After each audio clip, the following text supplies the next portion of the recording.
Deux petites plaies typiques d'une morsure de serpent. Gina s'est fait surprendre sur un sentier il y a 3 mois. La douleur n'est toujours pas partie. Il m'a mordu mais je ne l'ai pas vu. Je pensais que c'était un bout de bois.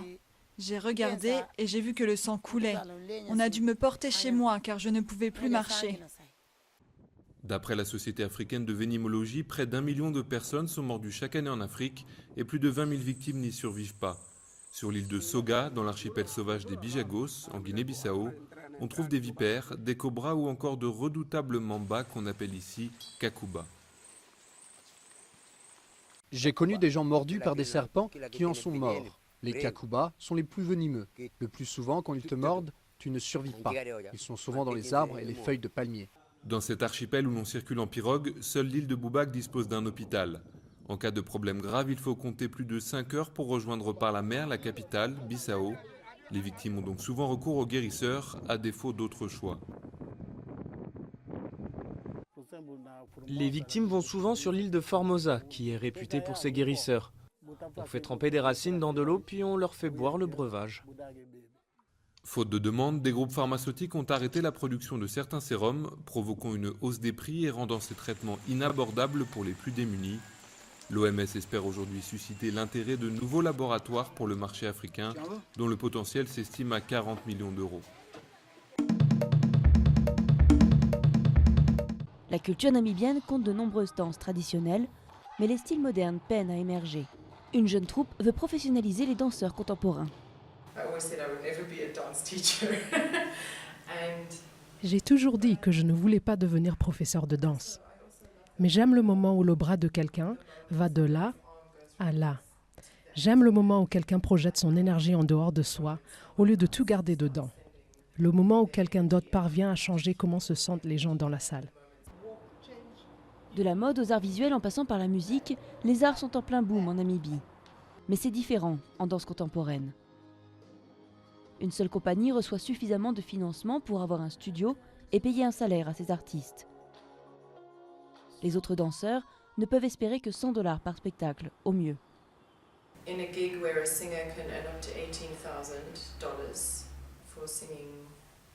Les danseurs travaillent sur des projets cas par cas. Et dans un concert où une chanteuse peut gagner jusqu'à 18 000 $ pour chanter entre 5 et 6 morceaux, un danseur gagnerait 1 000 ou 2 000 $ pour la même quantité de travail. Et parfois, le même montant est prévu pour un groupe d'artistes pour un spectacle. Alors, financièrement, c'est très frustrant.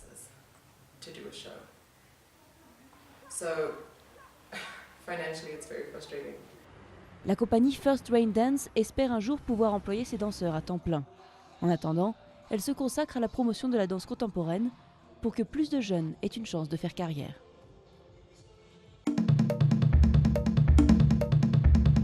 Au sol, en toiture ou sur eau, les projets solaires ont fleuri ces dernières années au Japon, pays pauvre en ressources, avec le fort soutien du gouvernement.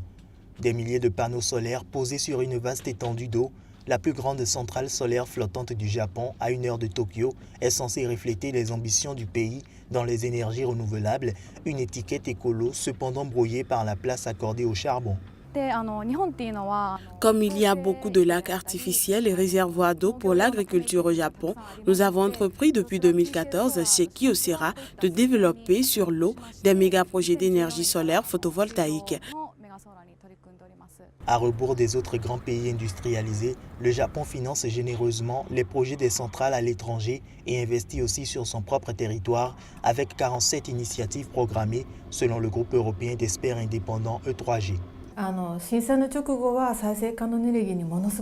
Après la catastrophe de Fukushima, il y a eu un engouement pour les énergies renouvelables et le gouvernement a clairement appuyé sur l'accélérateur. J'ai le sentiment qu'il met un frein à cette politique et concentre ses forces sur la relance du nucléaire et la construction de nouvelles centrales à charbon.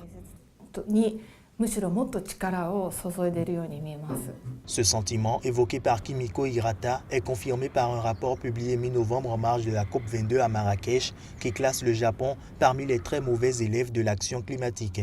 Les écologistes, eux, sont moins optimistes car le Premier ministre Shinzo Abe, outre sa volonté de relancer le nucléaire sans grand succès jusqu'à présent, poursuit une obsession peu compatible avec un monde plus vert, le charbon, même si les firmes nippones ont mis au point des technologies permettant de réduire la pollution.